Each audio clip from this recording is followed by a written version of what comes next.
Assalamualaikum warahmatullahi wabarakatuh. Alhamdulillahi rabbil alamin. Allahumma salli ala Muhammadin al-fatih ukhliq wal khatim lima sabaq basiril haqq bil haqq wal hadi ila siratikal mustaqim wa ala alihi wa sahbihi haqqa qadrihi wa miqdaril azim. Alhamdulillah, segala puji dan syukur marilah senantiasa kita panjatkan kehadirat Allah Subhanahu wa Ta'ala yang telah memberikan berbagai nikmatnya kepada kita, sehingga pada siang hari ini kita masih diberikan kesempatan dan kesehatan untuk bermuwajahah dan untuk melaksanakan aktivitas kita sehari-hari. Salawat beriring salam tak lupa kita sampaikan kepada baginda uswatun hasanah kita, Nabi besar Muhammad sallallahu alaihi wasallam, yang insya Allah akan kita nantikan syafaatnya hingga yaumil qiyamah nanti. Shaimin shaimat rahimakumullah. Pernah suatu saat Rabi'atul Adawiyah mendapati Sufyan Ats-Tsauri. Pada saat itu Sufyan berseru kepada Allah Subhanahu wa Ta'ala. Wahai Allah, katanya, ridhoilah kami ya Allah. Mendengar ucapan itu, Rabi'atul Adawiyah menegur Sufyan Ats-Tsauri. Wahai Sufyan, katanya, tidakkah engkau malu wahai Sufyan meminta ridhonya Allah Sementara apakah kamu telah ridho dengan segala ketetapannya? Mendengar ucapan Rabi'atul Adawiyah tersebut, sontak Sufyan merasa terdiam dan kemudian mengucapkan istighfar, Astaghfirullahalazim. Dan kemudian dia bertanya kepada Rabi'ah, wahai Rabi'ah, bagaimana kondisi seseorang yang dikatakan menerima ridho atas semua takdirnya Allah? Kemudian dijawab oleh Rabi'atul Adawiyah, seseorang dikatakan menerima atas semua takdirnya Allah adalah apabila ia bergembira terhadap musibah yang Allah berikan sama dengan gembiranya ia ketika mendapatkan nikmatnya Allah Subhanahu wa Ta'ala. Ma'asyiral muslimin rahimakumullah. Banyak dari kita menyangka dan mengategorikan bahwa nikmatnya Allah, takdirnya Allah terdiri dari takdir baik dan takdir buruk. Takdir baik adalah ketika Allah menganugerahkan berbagai macam kenikmatan dunia, seperti kenikmatan rezeki, kekayaan, rumah tangga yang harmonis, anak-anak yang soleh dan solehah, pasangan yang mengerti, dan lain sebagainya. Itu sebagai kategori dari kenikmatan atau takdir baiknya Allah. Sementara di sisi lain, ketika Allah Subhanahu wa Ta'ala menguji dengan berbagai macam ketidaknyamanan dalam hidup, kesempitan, kekurangan, permasalahan ekonomi, maka itu dikatakan sebagai takdir yang buruk bagi kita. Padahal ketahuilah sejatinya semua takdir Allah Subhanahu wa Ta'ala adalah baik dan baik. Sebagaimana Allah Subhanahu wa Ta'ala berfirman dalam surah Al-Baqarah, A'udzu billahi minasyaitonir rajim. Bismillahirrahmanirrahim. Wa 'asa an takrahu syai'an wa huwa khairul lakum wa 'asa an tuhibbu syai'an wa huwa syarrul lakum wallahu ya'lamu wa antum la ta'lamun. Boleh jadi kamu membenci sesuatu, kata Allah, wa huwa khairul lakum, dan dia itu baik bagimu, kata Allah. Wa asa an tuhibbu syai'an wa huwa syarrul lakum. Dan boleh jadi kamu menyukai sesuatu huwa syarrul lakum, kata Allah, tetapi dia buruk bagimu. Wallahu ya'lamu wa antum la ta'lamun. Dan Allah Maha mengetahui sedangkan engkau tidak mengetahuinya, kata Allah. Ma'asyiral muslimin rahimakumullah, what yours will find you. Imam Al-Ghazali berkata bahwa engkau akan menemui takdirmu walaupun sejauh gunung, dan takdir tidak akan sampai kepadamu, kata Imam Al-Ghazali, meskipun ia sedekat dua bibir.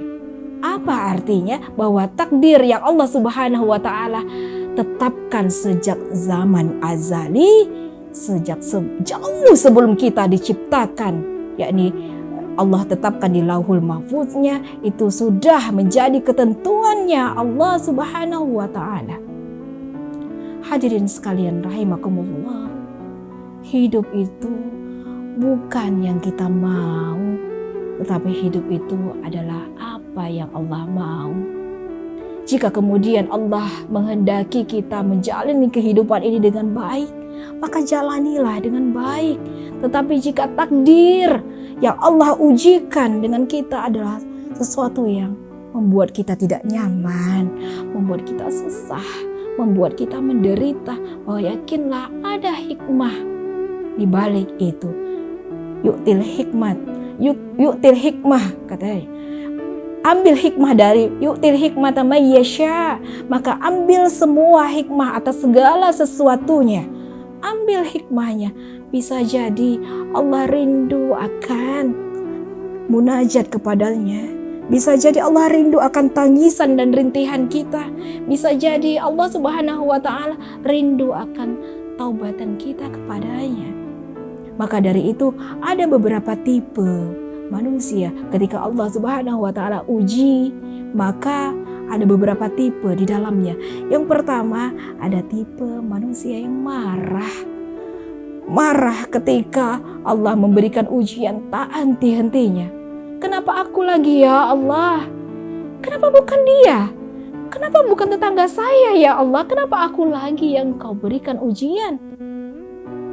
Selalu menyalahkan Allah, menyalahkan takdir, dan tidak pernah berdamai atas takdirnya Allah. Allah menakarkan sesuatu itu berdasarkan hambanya. Allah tidak akan memberikan takdir ataupun ketetapan ataupun ujian jika kita tidak sanggup untuk menghadapinya. La yukallifullahu nafsan illa wus'aha. Tidak akan mungkin Allah memberikan beban kepada kita. Hadirin sekalian, jika kita tidak sanggup untuk memikulnya, jika Allah memberikan ujian berupa kesempitan kepada kita, karena Allah lebih tahu. Ternyata cuma kita yang mampu, saudara sekalian. Ketika diuji kepada orang yang lain, belum tentu dia mampu untuk memikulnya. Maka ambil hikmahnya. Seperti misalnya skenario film. Saya yakin hadirin pernah nonton film semuanya. Apa yang terjadi jika kita menonton dari film, tapi ternyata yang kita tonton adalah ritmenya datar saja dari awal sampai akhir. Begitu juga kalau misalnya film tidak ada klimaksnya, tidak ada plot twistnya, tidak ada kemudian yang memainkan emosi kita, tentu itu tidak bisa dikatakan sebuah film yang baik, dan kita akan bosan tentunya ketika menontonnya. Demikian juga Allah Subhanahu wa Ta'ala.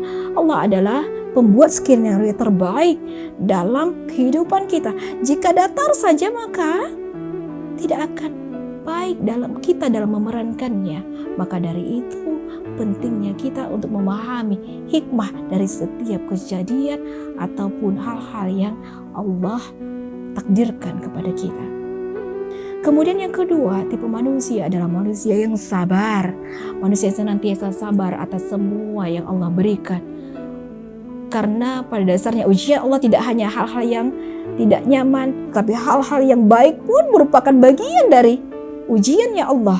Ketika seorang diberikan kekayaan, ketika seseorang diberikan kenikmatan berupa anak-anak yang soleh, keluarga yang harmonis itu pada dasarnya adalah sebuah ujian. Mampu atau tidak dia dalam menghadapi ujian tersebut, sombong atau tidak, mau bersedekah atau tidak, itu adalah bagian dari ujiannya Allah Subhanahu wa taala. Namun bagi mereka yang diuji oleh Allah, kesempitan, kesulitan, kekurangan, maka tipe manusia yang kedua adalah mereka yang sabar. Sabar itu adalah